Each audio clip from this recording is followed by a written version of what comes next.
여러분 반갑습니다. 오늘 말씀은 하나님을 본받는 생활이라는 제목으로 우리가 에베소서 4장 30절 말씀부터 32절 말씀까지 보도록 합니다. 자, 에베소서 4장 30절 말씀부터 읽도록 하겠습니다. 에베소서 4장 30절입니다. 하나님의 성령을 근심하게 하지 말라. 그 안에서 너희가 구원의 날까지 인치심을 받았느니라. 아멘. 오늘 본문은 성도가 마땅히 해야 될 일 가운데 하나를 우리에게 말씀해 주고 있는데, 그것이 무엇이냐? 바로 성령을 근심케 하지 말라는 그런 말씀이 굉장히 의미심장하고 깊이 있는 말씀이죠. 이건 명령이라고 할 수 있어요. 우리가 앞에서 이제까지 하나님을 본받는 생활에 대해서 많은 말씀을 들었습니다. 해가 지도록 분을 품지 말라, 도적질하지 말라, 더러운 말, 언어 생활에서 얘기했죠. 이 모든 것이 마귀가 틈탈 기회를 제공하는 일이라고 했습니다. 동시에 또 이러한 일은 뭐라는 겁니까? 바로 우리 안에 거하는 성령을 근심하게 하는 일이다. 이렇게 바울사도는 얘기하고 있습니다. 참, 이 오늘 말씀이 굉장히 많은 의미를 포함합니다. 이 본문 30절은 성령과 성도, 새로운 삶, 새 사람을 입은 성도가 어떤 관계에 놓여 있는지를 보여주고 있다는 거예요. 그러므로 우리는, 여러분들은 이 본문 묵상하면서 몇 가지 다음과 같은 주제를 가지고 본문을 묵상하기를 제가 제안을 합니다. 첫 번째는 연관성이에요. 즉, 앞에 우리가 배운 말씀, 분내지 말라, 도적질하지 말라, 선한 말을 해라, 이런 말씀과 오늘 나누는 이 30절 말씀, 성령과 무슨 관계가 있느냐를 여러분들이 생각해 봐야 됩니다. 두 번째, 특이성이에요. 즉, 성령을 근심케 하지 말라, 이런 표현은 세상의 윤리체계에는 없는 말이에요. 선한 말을 해라, 이런 것도 세상에서는 많이 들을 수 있는 일이지만 이것과 성령과 어떻게 관계되는가도 여러분들 아까 생각한 대로 다시 한번 깊이 묵상해야 되는 것이죠. 기독교의 이런 윤리체계, 말씀 안에서만 나타날 수 있는 특별한 그런 음성이라는 것이죠. 세 번째로 본문을 통해서 우리는 기독교 교리의 특징에 대해서 한번 생각해 보는 겁니다. 바로 기독교는 말만 하는 것이 아니라는 거죠. 또 교훈만 주고 레슨에서 그치는 것이 아니라 뭡니까? 바로 치료하는 말씀의 능력이다 하는 것을 보게 되시기 바랍니다. 그리고 마지막으로 한 가지 더 추가한다면, 우리가 지금 듣고 있는 모든 말씀, 에베소 4장부터 말씀은 성화에 대한 말씀이잖아요.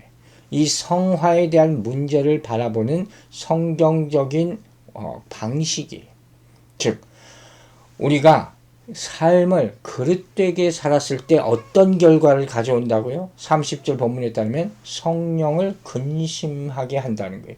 여러분, 이런 게 생각해 본 적이나 있습니까? 이걸 우리한테 물어보는 것이죠. 우리가 무언가 잘못했을 때 성령이 근심한다 하는 것이죠. 자, 이와 같은 얘기를 우리가 오늘 함께 볼 텐데, 이러한 말씀을 전하기 앞서서 기본적으로 우리가 알아야 될 사실이 있어요. 그것은 무엇이냐? 성령에 대해서 수없이 많은 얘기를 할 수 있지만, 우리가 오늘 본문을 더 깊이 들어가기 앞서서 알아야 될 것은 뭐냐면, 성령님께서 우리에게 주어지셨다. 그리고 성령이 우리 안에 내주하고 계신다 하는 것을 잊지 마시라 하는 것이. 자, 고린도전서 6장 19절 말씀부터 읽도록 하겠습니다. 고린도전서 6장 19절 말씀 읽겠습니다. 너희 몸은 너희가 하나님께로부터 받은 바 너희 가운데 계신 성령의 전인 줄을 알지 못하니. 분명히 얘기했죠. 성령의 전이다. 너희는 너희 자신의 것이 아니라. 아멘입니까? 이렇게 말씀하셨어요. 또 로마서 8장 9절에 이렇게 얘기합니다. 만일 너희 속에 하나님이 영이 거하시면 너희가 육신에 있지 아니하고 영에 있나니. 누구든지 그리스도의 영이 없으면 그리스도의 사람이 아니라. 너무도 유명하고 중요한 말씀 두 가지가 나왔습니다. 성령이, 우리 몸이 성령이 전이라는 것과 그리스도의 영이 있어야지 그리스도의 사람, 하나님의 자녀로서 나타내 보여줄 수 있다 하는 것이죠. 이것이 오늘 말씀을 묵상하면서 잊지 말아야 할 그런 베이스라고 할 수 있어요. 자, 이제 구체적으로 하나하나 봅니다. 먼저 성령을 어떻게 근심하는가 하는 거예요. 또 왜 근심하는가 하는 거예요. 본문에서 근심하지 말라고 한 말씀은 슬프게 하지 말라는 그런 의미예요. 그렇게 번역되고 있다는 거예요. 그런데 여러분, 성령이 근심한다. 깊이 생각해 보셨습니까? 제가 서두에서도 물어봤지만 이와 같이 본문에서 성령이 근심하고 슬퍼한다는 사실을 통해서 우리가 한 가지 발견할 수 있는 중요한 사실이 뭡니까? 바로 성령이 성부, 성자, 성령 삼위 가운데 한 분으로서 인격을 가지고 계신 분이다 하는 사실을 우리는 잊지 말라는 것이에요. 즉 성령이 무슨 물건같이 취급하는 줄 알아요. 옛날에 성령 받아라 하니까. 또 무슨 기운, 파워, 화학적인 무슨 이런 것이 아니라는 거예요. 성령이 뭐라고요? 인격이란 말이에요. 그러므로 인격이신 성령님께서는 불의한 일에 대해서 근심하시고 슬퍼하는 감정을 가질 수가 있다 하는 것입니다. 여기서 제가 문득 이런 의문이 갑자기 하나 생겼어요. 나중에 생겨서 제가 이 말씀을 덧붙였습니다. 그게 뭐냐? 우리는 피조물이잖아요. 성령은 삼위일체 하나님 가운데 한 분이세요. 감히 우리 같은 피조물이 어떻게 성령 하나님을 감히 걱정하게 만들 수가 있을까 하는 제가 약간 엉뚱한 그런 질문이 생겼다는 거예요. 여러분, 우리가 어떻게 성령 하나님을 근심하게 할 수가 있을까요? 그분은 저 먼 데 계시지 않습니까? 자, 그 비밀, 그 답을 어디서 찾느냐? 바로 성육신이에요. 그리고 더 나아가서 성령님께서 구원과 구속을 위하여 우리 가운데 오셨단 말이에요. 예수 그리스도께서 떠나신 이후로 우리에게 오셔서 어디 계시다고요? 우리 안에 거하시기 때문에 그래서 우리가 그를 근심하게 할 수 있다는 거예요. 즉, 이 말씀은 우리와의 관계를 얘기하는 거예요. 그분이 우리와 관계하기 시작했어요. 관계가 없으면 걱정할 필요도 없겠죠. 그렇다면 성령과 우리와 어떤 관계입니까? 여러분 생각해 보셨습니까? 우리가 분명히 알아야 될 사실은 성령과 우리와의 관계는 사랑의 관계예요. 아멘입니까, 여러분? 여기서부터 우리가 생각해야 돼요. 이것이 바로 기독교 교리의 핵심 진수라고 할 수도 있는 것이에요. 왜? 우리는 이제 율법과의 관계를 청산했죠. 옛사람을 버렸어요. 그리고 이제 어디 아래 있습니까? 은혜 아래 있다는 거예요. 그러므로 우리는 사랑의 관계를 가지고 있어야 돼요. 이 말을 바꾸어 말하면 이제부터는 내가 새 사람이 됐으니까 내가 이제 악한 것을 또 행했다는 것 때문에 그것도 아니에요. 율법을 어겼다는 이유로 말미암아서 좌절하고 근심 걱정하는 것도 아니에요. 그건 무엇 때문에? 사랑을 내가 잊어버렸다. 사랑에 대해서 반대해서 내가 범죄했다. 아, 그것 때문에 이렇게 되었구나 하는 것을 뼈저리게 느껴야 한다는 것이에요. 그래야지 진짜 근심하게 된다는 거예요. 이것을 성령의 근심이다. 이렇게 표현한 것이에요. 자, 이와 같이 성령은 단순한 무슨 능력 같은 게 아니라고 했어요. 성령은 인격이기 때문에 상심될 수 있다는 것이에요. 반면에 불신자들은요, 성령을 거역할 수는 있지만 근심하게 할 수는 없어요. 이것과 다른 의미예요. 근심한다는 것은 관계가 있어야 된다는 거예요. 그 가정의 구성원이어야 되고 인격적인 관계를 맺고 있어야지 근심이라는 단어가 쓸 수 있다는 것입니다. 여러분 이해하시기 바랍니다. 자, 그렇다면 이제 여기서 말하는 성령님을 근심하게 하는 것은 과연 어떤 일들이 있을까요? 자, 구체적으로 그 근심하는 내용에 대해서 지금부터 생각해 보려고 합니다. 성령을 근심하게 하려는 생각해 보니까 너무 많아요. 그래서 몇 가지만 제가 생각나는 대로 추려서 여러분과 나눌 겁니다. 첫 번째, 우리가 성령을 근심하게 하는 일은 무엇이냐? 하나님에 대해서, 말씀에 대해서 불순종할 때 성령은 근심한다는 사실 여러분 꼭 기억하시기 바랍니다. 뭐라고요? 하나님에 대해서, 말씀에 대해서 불순종할 때. 우리가 보통 성경을 보면 성령을 거스른다라는 표현을 해요. 또 성령을 회방한다라는 표현도 나와 있어요. 그리고 성령을 소멸하지 말라 이런 말씀도 우리가 봅니다. 이것과 조금 다른 측면에서 보는 거예요. 즉 이 말씀은 가정에서 똑같이 일어나는 거죠. 즉 자녀가 부모의 훈계나 지시에 대해서 제대로 따르지 않을 때 그러면 어떻게 해요? 부모가 걱정하는 거 있잖아요. 이거 똑같단 말이에요. 즉 성도가 하나님의 말씀에 대해서 불순종할 때 성령님께서 근심하실 수 있다 하는 것이죠. 두 번째, 또 어떤 경우에 성령이 근심하시겠습니까? 그러면 성령은 인격을 지니셨다고 얘기했어요. 그렇기 때문에 자신의 뜻에 맞지 않는 성도들의 삶을 접하게 되면, 보게 되면 슬퍼하고 근심하십니다. 예를 들면 이런 거예요. 우리가 이제까지 배웠던 거예요. 육체에 속한 일들을 성도들이 하고 있을 때 성령께서 근심한다 하는 것입니다. 자, 예를 들어봅니다. 갈라디아서 5장 19절부터 21절에 육신에 속한 자의 모습이 아주 정확하게 나와 있어요. 육체의 일은 분명하니 곧 음행과 더러운 것과 호색과 우상숭배와 주술과 원수 맺는 것과 분쟁과 시기와 분냄과 당짓는 것과 분열함과 이단과 투기와 술 취함과 방탕함과 또 그와 같은 것들이라. 전에 너희에게 경계한 것 같이 경계하느니 이런 일을 하는 자들은 하나님의 나라를 유업으로 받지 못할 것이요. 우리 육신에 속한 일들을 하는 모습이 아주 너무 자세하게 나와 있죠. 그리고 나서 22절부터 갈라디아서 5장 22절부터 무엇에 대한 말씀이 나옵니까? 바로 성령의 열매에 대한 말씀이 나오잖아요. 이렇게 딱 분리된다는 거예요. 그러므로 우리는 육신에 대한 것, 육에 대한 것을 버려야지 성령을 근심하지 않게 할 수 있다는 사실을 반드시 기억해야 할 줄로 믿습니다. 세 번째로 또 무엇이 성령을 근심하게 할까요? 여러분 가만히 생각해 보니까 어려운 것도 아니에요. 즉 우리 안에 성령께서 임재하고 계시다는 것을 내가 인식하지 못하고 사는 경우, 이것도 성령이 근심할 수 있는 이유가 되는 거예요. 여러분, 여러분이 어느 집에 만약에 놀러 갔어요. 그런데 그 주인이 온지도 몰라요. 그러면 여러분 굉장히 기분 나쁘겠죠.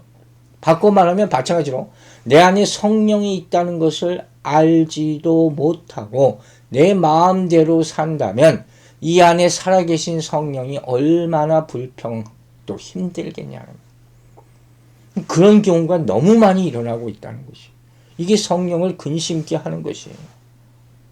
이해하십니까 여러분? 또 한 가지, 네 번째, 무엇이 성령을 근심케 하느냐? 성령이 우리를 각성케 하시고 우리를 인도하시고 우리를 감동케 하시는 것에 대해서 전혀 반응을 보이지 못할 때, 이 세 번째와 연결될 수도 있겠죠. 자, 갈라디아서 5장 17절 말씀 봅니다. 육체의 소욕은 성령을 거스르고 성령은 육체를 거스르나니 이 둘이 서로 대적함으로 너희가 원하는 것을 하지 못하게 하려 함이라. 서로 부딪힌다는 거예요. 그래서 성령이 아무리 역사하려 해도 우리가 거기에 반응하지 못해요. 우리를 깨닫게 만들고 우리를 선한 길로 인도하고 우리 안에 소원들을 만드시는 그런 일을 행하시는 이가 바로 성령이에요. 근데 이러한 것들에 반응하지 못하는 거예요. 안에 내주하심도 못 느끼니까 당연히 반응하겠습니까? 못하는 것이죠. 그리고 또 한 가지, 성령을 근심케 하는 중요한 요소가 있어요. 우리가 에베소서를 보면서 처음부터 보면서 계속해서 배우는 말씀 뭡니까? 바로 교회가 하나 되는 것을 깨뜨리는 일. 이것이 바로 성령을 근심케 하는 것이에요. 여러분, 성령께서는 성도들로 하여금 화평과 사랑으로 하나 되게 하는 것, 아름다운 그리스도의 몸을 이루게 하십니다. 아멘입니까? 그런데 성도들이 그것을 모르고 서로 싸우고 서로 미워하고 악한 말로 서로 내뱉고 이기적인 행동을 한다면 그리스도 몸이, 아름다운 그리스도의 몸이 절대로 이루어질 수 없다는 거예요. 그리고 그로 말미암아 성령께서 크게 근심하실 것이다 하는 것입니다. 사랑하는 여러분, 이와 같이 성령님은 우리로 하여금 성도의 삶을 올바르게 살아가도록 보호하시고 인도하시고 은혜를 베푸시는 분임을 잊지 마시기 바랍니다. 그런데 그분이 슬퍼하고 근심하신다면 결국 우리의 삶 또한 근심 속에 있게 될 것이에요. 그러므로 오늘 이 순간부터 성령님을 기쁘시게 하는 일을 많이 하게 되기를 주의 이름으로 축원합니다. 이것이 바로 축복된 삶의 비결이 될 줄로 믿습니다. 자, 그렇다면 이제 어떻게 해서 우리는 성령을 근심하게 하지 말아야 하는 거예요? 어째서 이런 일을 해야 되는 거예요? 바로 그 다음에 답이 나와 있어요. 너희가 구원의 날까지 인치심을 받았느니라. 이렇게 오늘 본문이 얘기합니다. 구원의 날까지 무엇으로? 성령으로 인치심을 받았다는 거예요. 즉 성령은 성도의 구속이 구원이 완성되는 그날까지 성도에게 인을 치셨다 하는 것입니다. 아멘입니까? 할렐루야. 얼마나 감사한 말씀입니까? 바꿔 말하면 성령께서 구속이 완성되는 그날까지 성도들을 떠나지 않으신다 하는 말씀입니다. 아멘 하시기 바랍니다. 인치심 받았다는 말임을 알죠. 도장 찍다, 날이 나는 거예요. 표시를 하는 거예요. 성도가 성령에 대해서 하나님이 너는 하나님의 것이 하고 딱 도장을 찍어버리는 거예요. 이게 도장 찍힌 사람으로서 성령을 근심케 하면 되겠습니까, 여러분? 여기서 아주 중요한 것을 제가 쓱 얘기했어요. 그게 뭔지 기억나세요? 바로 인치심이라는 게 성령의 인도를 받는 성도의 삶에서 그의 구원의 완성이 되는 그날까지 계속되는 거예요. 한번 인침 받으면 이 얼마나 감사합니까? 그것을 바울 사도가 로마서에는 영화롭게 되는 날까지 이렇게 표현했어요. 자, 로마서 8장 30절이에요. 또 미리 정하신 그들을 또한 부르시고 예정이고 부르셨죠. 부르신 그들을 또한 의롭다 하시고 칭이죠. 의롭다 하신 그들을 또한 영화롭게 하셨느니라. 우리의 파이널 골이죠. glorifying God. 영화롭게 할 때까지 인치셨다는 거예요. 너무 감사한 말씀이죠.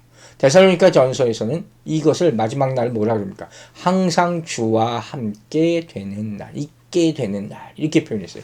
데살로니가 전서 4장 17절 말씀 봅니다. 그 후에 우리 살아남은 자들도 그들과 함께 구름 속으로 끌어올려 공중에서 주를 영접하게 하시리니 마지막 때죠. 그리하여 우리가 항상 주와 함께 있으리라. 끝까지 그분이 함께 하심을 믿으시기 바랍니다. 그러므로 여러분 이와 같은 성령 우리가 근심하게 한다면 필연적인 거예요. 결과는 하나님의 성령의 임재로 말미암아 나타나는 여러 가지 은혜로운 표징들을 다 잃어버리게 되는 거예요. 우리의 잘못으로 말미암아 사랑도 평안도 기쁨도 이게 다 없어지게 되는 거예요. 모든 인침의 증거들이 다 사라지게 될 수도 있다는 사실을 여러분 잊지 마세요. 그러면 그 순간부터 어떻게 됩니까? 우리 삶은 육적인 것에 주도권을 잡혀 살게 된다는 거예요. 하지만 절대로 잊지 말아야 할 사실은 뭐라고요? 인침은 지워지지 않아요. 그렇기 때문에 징계받을 때도 은혜 받을 때도 모두 그로 말미암은 성령의 인침으로 말미암은 것이라는 것을 여러분 꼭 기억하고 감사하시기 바랍니다. 사랑하는 여러분, 하나님의 자녀의 축복을 인침으로 누리시기 바랍니다. 구속받는 날, 구속의 완성이 되는 날, 그때까지 끝까지 지키시기를 주의 이름으로 축원합니다. 예배서 4장 31절 말씀 읽겠습니다. 너희는 모든 악독과 노함과 분냄과 떠드는 것과 비방하는 것을 모든 악의와 함께 버리고 그랬어요. 자, 31절 말씀은 내용은 뭐겠습니까? 앞에서 성령에서 인침받은 성도가 동행하는 성령을 근심케 하지 않기 위해서 버려야 할 것들 우리 안에 있는 거예요. 이것을 6가지로 나열해서 얘기하고 있는 것이죠. 일깨워주는 것이죠. 이것은 바로 이방인들, 그리스도가 아닌 사람들의 정신 구조예요. 사고 방식, 생활 태도 이런 것들을 다 버리라는 것이고, 그래서 멀리 돌아가 보면 이스라엘 백성이 광야 생활에서 모세와 하나님에 대해서 자주 나타냈던 그런 모습이라는 거예요. 그것이 바로 악독, 노함, 분냄, 떠드는 것, 비방하는 것, 악의 이런 것들이. 이게 다 우리 안에 있다는 거예요. 자, 먼저 악독 뭡니까? 악독이라는 말은 항상 분노를 가지고 있으면서 분개하는 행위를 말합니다. 즉 이거는 항상 불만 많이 품는 사람들. 항상 불만을 품고 있어요. 나쁜 점만 보려고 하는 사람들이 있어요. 게다가 이 본문은 이런 마음이 뿐만 아니라 공동 번역을 보면 이거 독설이라고 번역되어 있거든요. 즉 말과 관련된 행악이에요. 로마서 3장 14절을 보면 그 입에는 저주와 악독이 가득하고 하는 그런 말이 있어요. 항상 분노를 품고 악한 말까지 해대는 것. 이게 악독이란 말. 버리시기 바랍니다. 두 번째 뭡니까? 노함이에요. 노함. 막 분노가 끓어오르는 것. 이게 이 단어가 어디 있는지 나오냐면요. 이 유대인들이 예수님께서 하나님 말씀 전하자 낭떠러지를 몰고 와서 죽이려 했을 때가 있었어요. 누가복음 4장에 그 스토리가 나옵니다. 그때 바로 그 감정 상태. 그게 바로 노함이에요. 즉 분노의 말에서 더 나아가서 행동으로까지 이어지는 모습이 바로 노함이라는 겁니다. 세 번째, 악독, 노함, 그리고 뭐가 나왔습니까? 분을 내다는 노함과 거의 동일한 의미로 쓰이는 것이죠. 자, 로마서 2장 8절 보면 이런 말씀이 나옵니다. 오직 당을 지어 진리를 따르지 아니하고 불의를 따르는 자에게는 진노와 분노로 하시리라 그랬어요. 자, 굳이 구별을 진다면 노함이라는 것은 겉으로 나타나는 외면적인 행위와 관련이 되어 있는 단어예요. 분냄이라는 것은 상대에 대해서 복수하고자 하는 적개심, 적대감 이런 것을 나타내는 용어다. 이렇게들 해석들을 합니다. 네 번째 뭡니까? 떠드는 것. 이렇게 떠드는 건 소리를 단순히 크게 내는 걸 말하는 것이 아니라 적대적인 의도를 가지고 상대방에 대해서 악한 말을 막 퍼부어대는 것. 이걸 떠드는 것이라고 하는 거예요. 다섯 번째, 비방하는 것 뭡니까? 욕설, 바로 조롱하고 모독하고 하나님 모독할 때까지 쓰이는 단어예요. 그러므로 이 조롱하고 비방한다는 것은 그리스도의 복음을 회방하고 이웃에 대한 사랑을 해치는 지극히 사악한 행위 중에 하나라고 할 수가 있습니다. 마지막에 나오는 모든 악의는 다 포함한 거죠. 앞에 다섯 가지를 다 아우르는 그런 말로 인간이 지닐 수 있는 모든 종류의 나쁜 감정, 악한 의도나 성향을 다 지칭하는 것이 바로 모든 악이에요. 이걸 다 버리라 하는 거예요. 그러니까 다른 사람의 누구든 간에 다른 사람에 대해서 악한 마음을 품지 말라고, 말하지 말라고, 행하지 말라고 본문이 얘기하는 것이 이걸 버리라 하는 거예요. 던져 버리라. 아주 갖다 쓰레기통에 갖다 버리듯이 버리라는 거예요. 근데 이것은 버려지다는 사실 원어적인 의미는 수동적인 의미거든요. 그러니까 이것은 내 본인의 의지로 잘 안 된다는 얘기죠. 결국 이 버려지게 하는 분은 하나님이시고 나는 하나님께서 이걸 완전히 버려질 수 있도록 협조하라는 거예요. 동참하라고 순종하라 하는 그런 의미로 쓰여진 것이에요. 또한 우리는 오늘 본문을 읽는 이 순간에 결단할 것이 있어요. 바로 이것을 단번에 과감하게 버려야 한다는 것이에요. 여러분, 선은 지속적으로 행해야 됩니다. 반면에 악은 당장 버려야 될 것임을 잊지 마시기 바랍니다. 이게 바로 새 사람의 모습을 유지할 수 있는 방법이에요. 이걸 못하면 어떻게 해요? 계속 옛사람의 모습으로 살아가게 되는 것이고 그 사람의 신앙생활은 밝게 전개될 수가 없다 하는 것을 나타내 주고 있는 것입니다. 자, 에베소서 4장 32절 말씀 읽도록 하겠습니다. 서로 친절하게 하며 불쌍히 여기며 서로 용서하기를 하나님이 그리스도 안에서 너희를 용서하심과 같이 하라. 자, 오늘 이 4장 32절의 말씀은 친절하게 하고 불쌍히 여기고 용서하라 하는 말씀은 32절에서 봤던 성도로서 마땅히 버려야 할 부정적인 것과는 정반대죠. 이건 꼭 잊지 말아야 되는 것이죠. 내 것이되게 만들어야 되는 것이죠. 적극적으로 추구해야 될 그런 말씀이죠. 먼저 서로 친절하게 하라. 여러분 친절하십니까? 친절하시기 바랍니다. 이거는 31절에 언급한 그런 행위들과 정반대되는 마음과 태도를 종합하는 단어가 바로 친절이에요. 이것은 절대적으로 하나님을 닮아가려고 하는 사람에게 하나님의 자비하신 성품과 관련된 그런 모습이라는 거예요. 친절이. 자, 에베소서 2장 7절에 이런 말씀이 나옵니다. 이는 그리스도 예수 안에서 우리에게 자비하심으로써 그 은혜의 지극히 풍성함을 오는 여러 세대에 나타내려 하심이라 그랬어요. 자비하심으로 은혜의 풍성함을 나타낸다 하는 거지. 이것을 쉽게 풀이하면 이런 거예요. 바로 이웃의 일을 내 일처럼 여기고 베풀라 하는 것이죠. 여러분, 상대방에 대해서 인자한 마음을 갖는 것, 인자한 사람이 되기 위해서 노력하는 것, 유익을 주고 도움을 주는 사람이 되는 것, 이것이 바로 악독의 반대입니다. 자, 그 다음에 뭐라고 했습니까? 불쌍히 여기며, 한마디로 말해서 긍휼이죠. 여러 차례 나왔던 단어. 긍휼하면 떠올리는 게 여러분 내장이에요. 내장 안에서부터 아픈 마음, 상대방, 불쌍한 사람들을 보고 아픈 마음과 배려와 동정심, 이런 것들이 막 우러나와야 된다 하는 것이. 그게 바로 긍휼이라는 것이. 창자가 아파야 된다. 여러분, 불쌍한 사람들 보면 그런 마음을 갖게 되기를 바랍니다. 그것이 바로 그리스도인의 가장 대표적인 모습이라는 거예요. 세 번째, 서로 용서하기를 그랬어요. 자, 용서한다. 이 용서한다는 말이 우리에게는 참 사실 쉽지 않은 그런 단어입니다.